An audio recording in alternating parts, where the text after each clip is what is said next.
ശ്രീ പ്രശാന്ത്, ഇന്ന് ശിശുദിനമാണ് കേട്ടോ. കേൾക്കാൻ നല്ല പേരാണ് ശിശുദിനം. കാരണം ശിശുക്കളാണ് അവർ ദൈവജ്ഞരെന്നാണ് കവികൾ പറയുന്നത്. വാക്കുകൾ കൂട്ടിച്ചൊല്ലാൻ കഴിയാത്ത ദൈവജ്ഞരല്ലോ നിങ്ങൾ. പിന്നെ ഓരോ ശിശുരോധനത്തിലും കേൾപ്പു, അങ്ങനെയും കവി എഴുതിയിട്ടുണ്ട് നമ്മുടെ മധുസൂദനൻ നായർ. കുട്ടികളോടെല്ലാവർക്കും ഇഷ്ടമേ ഉള്ളൂ, ഒരിഷ്ടക്കുറവും ഇല്ല. അവരാണ് ഭാവി രൂപപ്പെടുത്തിയെടുക്കുന്നത്. പക്ഷേ അതിനകത്ത് നമുക്ക് സംശയിക്കേണ്ടത് ഒരു കാര്യം, ഇതാരുടെ പേരിലാണ് വന്നിരിക്കുന്നത്? കുട്ടികൾക്കപ്പുറം ആ പേരിനാണ് പ്രാധാന്യം എന്ന് തോന്നുന്നില്ലേ? അതെ, എന്നുവെച്ചാൽ അതൊരു വളരെ തന്ത്രപരമായ, വളരെ പ്ലാൻഡായിട്ടുള്ളൊരു നീക്കമായിരുന്നു. നമ്മൾ ആദ്യമേ നമുക്കത് മനസ്സിലായിട്ടില്ല. ശരിക്കും ഇദ്ദേഹം പറഞ്ഞതുപോലെ കുഞ്ഞുങ്ങൾ എന്ന് പറയുമ്പം ശ്രീ രവിശങ്കർ പറഞ്ഞേക്കുന്നത്, കുഞ്ഞുങ്ങൾ കാണിക്കുന്ന പോലെ നിങ്ങൾ ജീവിച്ചാൽ നിങ്ങൾക്ക് ലോകത്തൊരിക്കലും പ്രയാസം ഉണ്ടാകത്തില്ല. അതെന്ന് വെച്ചാൽ എന്താണെന്നറിയോ, അവർക്ക് ആവശ്യമുള്ളത് ഒരു ആൾക്കാരുടെ നിന്ന് മേടിക്കുക എന്ന് വെച്ചാൽ നമ്മളെ കാണുമ്പോൾ അവർ ചിരിച്ച് കാണിക്കുക, നമ്മളെ കാണുമ്പോൾ അവർ സ്നേഹിക്കുക. അപ്പം നമുക്ക് അവരോട് സ്നേഹം തോന്നും എന്ന് പറഞ്ഞ പോലെ സ്നേഹം നിങ്ങൾക്ക് ആരുടെയിൽ നിന്ന് വേണമെന്നുണ്ടെങ്കിൽ അത് അല്ലെങ്കിൽ അത് നിങ്ങൾ അവർക്ക് കൊടുത്താൽ അത് കിട്ടിയിരിക്കുമെന്ന് എന്താ അതിൻ്റെ അർത്ഥം എന്ന് പറഞ്ഞാൽ, ഇദ്ദേഹം അതുപോലെ ശിശുക്കൾ എന്ന് പറയുമ്പോൾ ഇതുപോലെ സാറ് പറഞ്ഞത് എല്ലാവർക്കും ഇഷ്ടമുള്ള, അതിനകത്ത് ഈ ഒരു കാര്യമുണ്ട്, എല്ലാവർക്കും ഇഷ്ടമുള്ളൊരു ആണല്ലോ ശിശുക്കൾ. ഇദ്ദേഹം അതുപോലെ വേറൊരു കാര്യമുണ്ട്. ഒരു ശിശു എന്ന് പറയുമ്പോൾ, അല്ലെങ്കിൽ 1 വയസ്സ്, 5 വയസ്സ്, അല്ലെങ്കിൽ 5 വയസ്സ് വരെ 10 വയസ്സ്, 5 വയസ്സ് വരെയാണ് ഏറ്റവും പ്രധാനപ്പെട്ട സമയമെന്ന് പറയുന്നത്. ഇതിൻ്റെ മനസ്സിൽ എന്ത് പതിയുന്നോ അത് ബ്ലാങ്കാണ് അതിൻ്റെ മൈൻഡ്. അത് നമ്മുടെ വീട്ടിലുണ്ടെങ്കിൽ ശ്രദ്ധിച്ചാൽ മതി. എന്താണ് അതിൻ്റെ സമീപത്തുള്ളതിൽ നിന്നും കിട്ടുന്നത്, അതനുസരിച്ചാണ് അവർ അത് പറയുക, അത് കാണിക്കുക. അതിനനുസരിച്ച് അവരുടെ സ്വഭാവം രൂപീകൃതമാവുക. ആ സമയത്ത് കാണുന്നതൊക്കെ അവരുടെ ജീവിതത്തിൽ അവസാനം വരെ പിക്ചറലൈസ് ചെയ്യപ്പെടുക എന്ന് വെച്ചാൽ മൈൻഡിൽ ഇങ്ങനെ ആവും. അപ്പം ഇദ്ദേഹം എനിക്കറിയാം, ഞാൻ പഠിക്കുന്ന സമയത്ത് ഈ ശിശുദിനം എന്ന് പറഞ്ഞാൽ വലിയൊരു റാലിയാണ്, സ്കൂളിലൊരു ആഘോഷമാണ്, പ്രധാനമന്ത്രിയുടെ വേഷം കെട്ടി ഒരു പൗരനുണ്ടാവും, അതിൻ്റെ രീതികൾ, അതിന് വലിയ മത്സരമാണ്. അപ്പം ഈ കുഞ്ഞുങ്ങളുടെ മനസ്സിൽ ഇപ്പം അതൊക്കെ മാറി. കാരണം ഇപ്പം ഇന്നത്തെ ദിവസവും ശിശുദിനമാണോ എന്ന് സാറിൻ്റെ അടുത്ത് ചോദിച്ചാൽ ഞാൻ മനസ്സിലാക്കുന്നത്. അല്ലെങ്കിൽ ഈ റോഡിൽ കൂടെ നടന്നു വരാൻ പറ്റത്തില്ല. സ്കൂളുകളിലെ ആഘോഷം, അവിടെ ഇവിടെയെല്ലാം പോസ്റ്ററുകൾ, അതുപോലെ പൂ പിടിച്ചുകൊണ്ട് എല്ലാവരും പോകുന്ന ഒരു നമ്മുടെ പനിനീർ പുഷ്പം എല്ലാവരുടെയും കയ്യിൽ കാണും. ശിശുദിനം എന്ന് പറഞ്ഞാൽ ജവഹർലാൽ നെഹ്റു ജവഹർലാൽ നെഹ്റു ആണെന്ന് അല്ലെങ്കിൽ ജവഹർലാൽ നെഹ്റുവിൻ്റെ എന്തോ ആണ്, ജവഹർലാൽ നെഹ്റുവിൻ്റെ ജന്മദിനമാണെന്നൊക്കെ ഉള്ള ഒരു ഇത് അദ്ദേഹത്തിൻ്റെ ജന്മദിനമാണെന്ന് തോന്നുന്നു അല്ലേ? അപ്പം ഇത് വളരെ തന്ത്രപരമായിട്ട് ജവഹർലാൽ നെഹ്റു ചെയ്തു വെച്ചൊരു കാര്യമാണ്. കാരണം ചിരഞ്ജീവിയായിട്ടിരിക്കാൻ ഏറ്റവും പറ്റിയ മാർഗം, ചിരഞ്ജീവി എന്ന് പറഞ്ഞാൽ എന്താണ്? ഒരിക്കലും മരിക്കാത്തവർ, എന്നും ജീവിച്ചിരിക്കുന്നത്. ഒരിക്കലും മരിക്കാത്തവരുണ്ട്, യേശുക്രിസ്തു ഉണ്ട്, ശ്രീകൃഷ്ണനുണ്ട്, മഹാഭാരതത്തിലെ കുറേ കഥാപാത്രങ്ങളുണ്ട്. പിന്നെ ഏറ്റവും അവസാനം നമുക്ക് വേണമെങ്കിൽ മഹാത്മാജിയെ പറയാം. അദ്ദേഹം ആ ജോലി ചെയ്തിട്ടുണ്ട്, അതുകൊണ്ട് ഒരുപക്ഷെ അദ്ദേഹം ചിരഞ്ജീവി ആയിക്കോട്ടെ. ഇദ്ദേഹം ജോലിയിട്ട് ചിരഞ്ജീവി ആയിട്ടിരിക്കേണ്ടത്. അതായത് കുഞ്ഞുങ്ങളുടെ മനസ്സിൽ കയറും, ഇദ്ദേഹം പതിയും. കാരണം വളരെ കൊച്ചുനാളിലെ ഇദ്ദേഹത്തിൻ്റെ ഒരു ഫോട്ടോ നെഞ്ചത്തൊട്ടിക്കുക, അല്ലെങ്കിൽ ഒരു പൂവെടുത്ത് നെഞ്ചത്ത് വെക്കുക. അപ്പം ഒരു വലിയ ഫോട്ടോ നെഞ്ചത്ത് വെക്കുമ്പോൾ ഇതിനുവേണ്ടി സ്റ്റാമ്പൊക്കെ ഉണ്ട്. ഫോട്ടോ നെഞ്ചത്ത് വെക്കുമ്പോൾ അതിന് അതിശയമല്ല, ഇതാരാ, അതിനെപ്പറ്റി വളരെ കുറഞ്ഞ കാലത്തിലേ പഠിക്കും.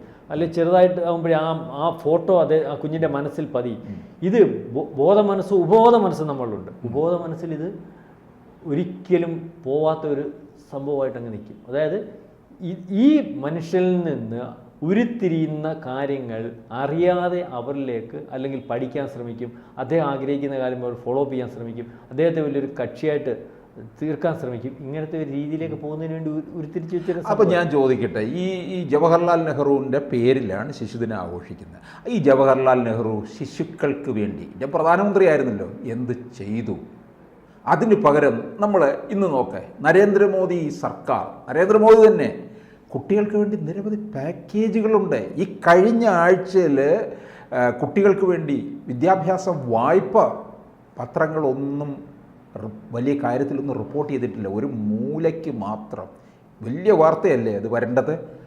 അത് ഒരു പത്രം മാത്രമാണ്, കേരളകൗമുദി മാത്രമാണ് ഒരു എഡിറ്റോറിയൽ കൊടുത്തിരുന്നു, വിദ്യാഭ്യാസ വായ്പ എന്ന് പറഞ്ഞ്. അങ്ങനെയുള്ള എന്തെങ്കിലും തരത്തിൽ ഒന്ന് ജവഹർലാൽ നെഹ്റുവിൻ്റെ കാലത്ത് ഉണ്ടായിട്ടുണ്ടോ? ഉണ്ടായിട്ടില്ല. ഞാൻ ഇത് സാറി പറഞ്ഞുകൊണ്ടൊരു കാര്യമാണ്. ഞാൻ ഇതിനിപ്പോൾ ഈ ശിശുദിനത്തെ പറ്റി അല്ലെങ്കിൽ ഇന്നത്തെ ദിവസമല്ല വേറെ ദിവസം ഇതുപോലെ പ്രധാനപ്പെട്ട ഒരു കക്ഷി എടുത്ത് സംസാരിച്ചപ്പോൾ ഇപ്പോൾ കാര്യങ്ങളെപ്പറ്റി ഗൗരവമായിട്ടിറങ്ങുന്ന ഒരാളെ പറ്റി ഈ ശിശുദിനത്തെ പറ്റി നെഹ്റുവിനെ പറ്റി യാദൃശ്യമായിട്ട് സംസാരിക്കേണ്ടത് പറഞ്ഞു. അയാളുടെ മോളെ എടുത്തിട്ടില്ല, പിന്നല്ലേ ശിശുക്കളെ എടുക്കുന്നത്. ഇത് വെറും തട്ടിപ്പുകാരനാണ്. അത് ഈ പറഞ്ഞതുപോലെ മോദി എന്ന് പറയുന്ന ആൾ തട്ടിപ്പുകാരനല്ല. അതുകൊണ്ട് ഇനി ഇപ്പം ഈ പറഞ്ഞതുപോലെ ഏത് പത്രം എഴുതിയില്ലെങ്കിലും ആരെന്ത് ചെയ്തില്ലെങ്കിലും അയാളുടെ കർമ്മം കൃത്യമായിട്ട് ചെയ്യുന്നുണ്ടെങ്കിൽ അയാളെ ഒരിക്കലും മറയ്ക്കാൻ പറ്റത്തില്ല. അതുകൊണ്ട് ഈ കുട്ടിയെ എടുത്തില്ല എന്ന് പറഞ്ഞപ്പോൾ എനിക്ക് ഓർമ്മ വന്നത് നരേന്ദ്രമോദി വയനാട്ടിൽ വന്നപ്പോഴാണ് ഒരു കുട്ടിയുമായിട്ടൊരു ഇൻട്രാക്ഷൻ. എന്തോ അത് ഏതോന്റെ കണ്ണ നിറയ്ക്കാത്ത ആരുടെ കണ്ണാണ് നിറയ്ക്കാത്ത? ഇന്ത്യയിൽ ഏതെങ്കിലും ഒരു നേതാവ് ഒരു കുട്ടിയുമായിട്ട് ഇങ്ങനെ അല്ലെ പുള്ളി കുഞ്ഞുങ്ങളുമായിട്ടല്ല ഇങ്ങനെ ഇന്ററാക്ട് ചെയ്യുന്നത്. മാത്രമല്ല ഈ കുഞ്ഞുങ്ങൾക്ക് സാർ മുമ്പേ പറഞ്ഞില്ല, ഈ ഓറ തിരിച്ചറിയാൻ പറ്റും. അദ്ദേഹത്തിന്റെ ഓറ ഒരു ഭയങ്കര ഓറയുള്ള മനുഷ്യനാണ്. നമ്മൾ ഈ പറയുമ്പോൾ എല്ലാം പറയണം, ആ ഒരു അട്രാക്ഷൻ ഭയങ്കരമാണ്. കാരണം ഇദ്ദേഹത്തെ അടുത്തോട്ട് ചെല്ലുമ്പോൾ ചിലർ അടുത്തോട്ട് ചെല്ലുമ്പോൾ കുഞ്ഞുങ്ങൾ ഓടിപ്പോവും, കരയും. പുള്ളി അടുത്തോട്ട് ചെല്ലുമ്പോൾ ഒരു ദൈവീയ സാന്നിധ്യം പോലെ ഭയങ്കര ഒരു മാസ്മരിക. അപ്പോൾ കുഞ്ഞുങ്ങൾ അടുത്തോട്ട് ചെല്ലും. അദ്ദേഹത്തെ കാണുമ്പോഴത്തേനും കുഞ്ഞുങ്ങൾ അത്ര പരിചയമില്ലാത്ത കുഞ്ഞുങ്ങളായാലും ഒരു വല്ലാത്തൊരു അടുപ്പം കാണിക്കും. അത് അദ്ദേഹത്തിൻ്റെ ഒരു ഇപ്പം ഈ പറഞ്ഞതുപോലെ ഒരു ഓറയും അദ്ദേഹത്തിന് നമ്മൾ സാധാരണക്കാരൻ പറയുന്ന ഒരു ദൈവാധീനം ഒക്കെയാണ്. അപ്പം ഞാൻ ഈ പറഞ്ഞതുപോലെ ഈ മനുഷ്യൻ എല്ലാ കാര്യങ്ങളും സ്വാതന്ത്ര്യാനന്തരം അദ്ദേഹം ചെയ്തിട്ടുള്ള കാര്യങ്ങൾ വളരെ ദീർഘവീക്ഷണത്തെ ചെയ്തു. വഖഫ് നിയമം ഉൾപ്പെടെ ഓരോ കാര്യങ്ങളും മറച്ചു പിടിച്ച് ചെയ്യുന്നതിന് വേണ്ടി ശ്രമിച്ചു. അല്ലെങ്കിൽ അദ്ദേഹം ഉദ്ദേശിക്കുന്ന കാര്യങ്ങൾ നടപ്പാക്കുന്നതിന് വേണ്ടി സാധാരണക്കാരന് മനസ്സിലാവാത്ത രീതിയിൽ അല്ലെങ്കിൽ സാധാരണക്കാരന് ഇഷ്ടമാകുന്ന രീതിയിലേക്ക് അത് നയിച്ചു കൊണ്ടുപോയി. അതായത് ഇദ്ദേഹത്തിന് ചിരഞ്ജീവിയായിട്ട് ഇരിക്കുന്നതിന് ഇദ്ദേഹം ആഗ്രഹിക്കുന്ന രീതിയിലേക്ക് ഈ ആഘോഷം കൊല്ലാകൊല്ലങ്ങളിൽ ഇന്ത്യയിൽ നടന്നാൽ കുട്ടികളുടെ മനസ്സിലേറി വളരെ കാലം ജീവിക്കാം. അല്ലെങ്കിൽ അദ്ദേഹത്തിൻ്റെ ആശയം അദ്ദേഹത്തിൻ്റെ ആശയം എന്തോ കോൺഗ്രസ് പാർട്ടിയെ കയ്യിലെടുത്തു, അതിനകത്തൊരു ജോലിയും ചെയ്തിട്ടില്ല. മഹാത്മാഗാന്ധിജി പറഞ്ഞു അതിനകത്ത് എല്ലാവരും മാറി നിൽക്കണം, നെഹ്റു വരട്ടെ. അതിനുശേഷം ആ കോൺഗ്രസ് പാർട്ടി അദ്ദേഹത്തിന് പ്രധാനമന്ത്രി പദത്തിൽ വന്നു. അതിനുശേഷം അയാളുടെ മോളായി, അതിനുശേഷം അവരുടെ മോനായി, അതിനുശേഷം ഇപ്പം രാഹുൽ ഗാന്ധിയായി, പ്രിയങ്ക ഗാന്ധി. അതായത് വളരെ ആൾക്കാർ പ്രയാസപ്പെട്ട് ഈ സ്വാതന്ത്ര്യ സമരത്തിന് വേണ്ടി ഉണ്ടാക്കിയ ഒരു പ്രസ്ഥാനത്തെ രാഷ്ട്രീയ പാർട്ടി ആക്കണ്ടെന്ന് മഹാത്മാഗാന്ധി പറഞ്ഞിട്ട് പോലും അത് രാഷ്ട്രീയ പാർട്ടിയാക്കി ഇപ്പോഴും അത് ഉപയോഗിച്ചുകൊണ്ടിരിക്കുന്നു. അതിനകത്ത് ഈ ഇതിനു വേണ്ടി കഷ്ടപ്പെട്ട ഒരു മനുഷ്യൻ അല്ലെങ്കിൽ അംഗീകാരം കിട്ടിയ ഒരു മനുഷ്യൻ്റെ പേരും അവർ ഉപയോഗിക്കുന്നു. അത് നമ്മൾ ശ്രദ്ധിക്കേണ്ട കാര്യം. അതായത് ഇതുപോലെ തന്നെ ഈ 17 കൊല്ലം മരിക്കുവോളം, കാരണം മരിച്ചു കഴിഞ്ഞാൽ പിന്നെ ഇരിക്കാനൊക്കത്തില്ലല്ലോ. അപ്പോൾ എനിക്ക് തോന്നുന്നു 1965 അത് അല്ല എനിക്ക് കറക്റ്റ് 64 65 തെരഞ്ഞെടുപ്പിന് ശേഷം 65 ആ തെരഞ്ഞെടുപ്പിന് ശേഷം 2 കൊല്ലം കൊണ്ടിരുന്നു. കാരണം വാർത്തയ്ക്ക് സഹജമായ അസുഖം മൂലമാണ് പുള്ളി മരിച്ചു പോകുന്നത്. പുള്ളിക്കില്ലാത്ത പണിയില്ലായിരുന്നല്ലോ. നമ്മളിതൊന്നും പറഞ്ഞുകൂടാ, പറയാതെ എന്തിനാ പോകുന്നത്? പോഴുത്തുന്നുണ്ട്. പുള്ളിക്ക് അറിയാമല്ലോ ഈ വിദേശ എന്തും വേണ്ടി സ്ത്രീകളുമായിട്ട് ബന്ധം, അതുപോലെ മദ്യപിക്കുന്ന കാര്യത്തിൽ, അല്ലെങ്കിൽ എല്ലാ ഒരാൾ എങ്ങനെ ഒരു ഭരണാധികാരി ആർക്ക് മാതൃകയല്ലാതായിരിക്കണം എന്നുള്ള എല്ലാ തൊഴിലും പുള്ളിക്കുണ്ടായിരുന്നു. ഈ അവസരത്തിൽ നമുക്ക് ഇന്നത്തെ പ്രധാനമന്ത്രിയുടെ ചില കാര്യങ്ങൾ കൂടി പറയണം. ഇദ്ദേഹം പരീക്ഷാകാലമാകുന്ന അവസരത്തിലുണ്ടല്ലോ, ആ മാസത്തെ മൻ കി ബാത്തിൽ, അതായത് മാർച്ച് ഏപ്രിൽ മാസമാണല്ലോ പരീക്ഷാകാലം, മാർച്ച് മാസത്തിൽ അല്ലെങ്കിൽ ഫെബ്രുവരി മാസത്തെ മൻ കി ബാത്തിൽ അദ്ദേഹം കുട്ടികൾക്ക് വേണ്ടിയാണ് മാറ്റിവെക്കുന്നത്.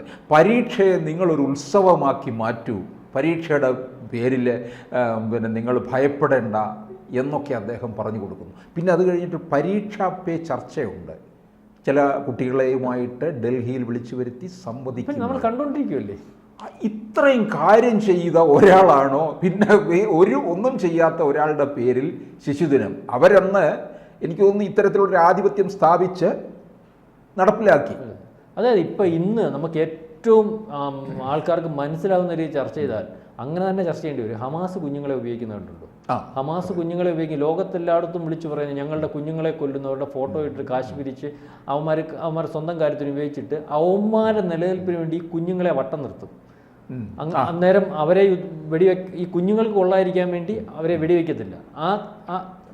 സാറിന് മനസ്സിലായില്ലേ? അതായത് കുഞ്ഞുങ്ങളെ വട്ടം നിർത്തി ഏറ്റവും നീചമായ പ്രവൃത്തി ചെയ്യുന്നവൻ ആ കുഞ്ഞുങ്ങളുടെ മനസ്സും അല്ലെങ്കിൽ അവരുടെ ദൈവികതയും കൊണ്ട് അപ്പുറത്ത് നിൽക്കുന്ന ശത്രുക്കൾ ഇവരെ ഉപദ്രവിക്കാതിരിക്കുന്നത് പോലെയാണ് ഇയാൾ ചെയ്തിട്ടുള്ള പ്രവൃത്തികളെയെല്ലാം മറച്ചു പിടിക്കുന്നതിന് വേണ്ടി അദ്ദേഹത്തിന് കുഞ്ഞുങ്ങൾ അല്ലെങ്കിൽ കുഞ്ഞുങ്ങളുടെ ആളാണെന്നും ആ കുഞ്ഞുങ്ങളിൽ കൂടി വളരാനും അദ്ദേഹത്തിൻ്റെ അനീതികൾ അല്ലെങ്കിൽ ഈ രാജ്യത്തോട് ചെയ്തതും പുള്ളി സ്വയം ചെയ്തിട്ടുള്ളതും മറച്ചു പിടിക്കാൻ ശ്രമിച്ചിട്ടുള്ള ഒരാളാണെന്നേ പറയാൻ പറ്റത്തുള്ളൂ. ഈ കവികൾ പറയുന്നത് കൈതവം കാണാ കണ്ണ്. കൈതവം എന്ന് പറയുന്നത് കള്ളത്തരം അല്ലേ? വൈലോപ്പിള്ളിയുടെ മാമ്പഴം കവിതയിലെ വരിയാണ് കുട്ടികളുടെ ആ ഒരു ദൈവികത്വം എത്രത്തോളം ഉണ്ടെന്ന്. അപ്പോൾ ആ പിള്ള മനസ്സിലാണ് ഇത്തരത്തിലുള്ള വിഷം കുത്തിവെച്ച് ഇങ്ങനെ ശിശുദിനം ആഘോഷിച്ച് കുഞ്ഞുങ്ങളുടെ മനസ്സിലെ പുള്ളിയെ കയറ്റുക. മാത്രമല്ല, ഇത്രയും നാൾ ചെയ്തുകൊണ്ടിരിക്കുന്ന ഏതെങ്കിലും എല്ലാ പ്രധാനപ്പെട്ട പ്രോജക്റ്റുകളുടെയും പേരെന്തോ, നെഹ്റു സ്മാരക, നെഹ്റു പ്രധാനമന്ത്രി എന്ന് വെച്ചാൽ പോരെ, PM. ആര് വന്നാലും ഇപ്പോഴങ്ങനെയാണല്ലോ പ്രധാനമന്ത്രി ആയുഷ്മാൻ പദ്ധതി, മറ്റേ ഇങ്ങനെ കിസാൻ വളരെ തന്ത്രപരമായിട്ടുള്ള നീക്കമായിരുന്നു അത്. ഓരോ കാര്യത്തിലും ഈ സ്വാതന്ത്ര്യാനന്തരം വേറെ ഒരു ഭരണാധികാരി വന്നു, അല്ലെങ്കിൽ ഏറ്റവും അവസാനം ഈ മോദി എന്ന് പറയുന്ന ആൾ വന്നപ്പോഴാണ് ഇതെല്ലാം നമുക്ക് വ്യക്തമാവുന്നത്, മനസ്സിലാവുന്നത്. കള്ളത്തരം നമുക്ക് വഖഫിൻ്റെ കള്ളത്തരം പോലും നമുക്കറിയത്തില്ലായിരുന്നല്ലോ. അനുഭവത്തിൽ ഇപ്പോഴും അറിയത്തില്ല. ഞാൻ ഇന്നലെ അടിച്ച് എന്തോ വഖഫ് അവർ ചോദിക്കുമോ, ആൾക്കാർക്ക് അറിയത്തില്ല. അപ്പോൾ എന്തും വേണ്ടി ഒളിച്ചു കടത്തൽ ഈ രാജ്യത്തിന് വിരുദ്ധമായിട്ട് ഇവർ നടത്തിയിട്ടുണ്ടെന്നറിയോ? ഇപ്പോഴും അതിനുവേണ്ടി ശ്രമിച്ചുകൊണ്ടിരിക്കുകയാണ്. ഇപ്പോഴും ആ ഒളിച്ചു കടത്തലിന് വേണ്ടി വളരെ കൃത്യമായിട്ട് ശ്രമിക്കുന്നുണ്ടെങ്കിലും അത് നടപ്പാവാതിരിക്കുന്നതിന് വേണ്ടി ഒരു ഭരണാധികാരി ശ്രമിക്കുന്നതുകൊണ്ടും അങ്ങനെ ഒളിച്ചു കടത്താൻ പറ്റാത്ത രീതിയിലുള്ള ഒരു ജനതയെ വീണ്ടും വാർത്തെടുത്ത് മുന്നോട്ട് പോകുന്നതിന് വേണ്ടിയുള്ള ഒരു ശ്രമമാണ് നരേന്ദ്രമോദി നടത്തിക്കൊണ്ടിരിക്കുന്നത്. അതായത് ഈ ശിശുദിനത്തിനെങ്കിലും ശിശുക്കളും മുതിർന്നവരും തിരിച്ചറിയണം, ഇതിന് യോഗ്യനേ അല്ല നെഹ്റു. കൂടുതൽ വാർത്തകളും വിശേഷങ്ങളും നിങ്ങളിലേക്ക് എത്താൻ ABC മലയാളം സബ്സ്ക്രൈബ് ചെയ്യുക, ബെൽ ബട്ടണും അമർത്തുക.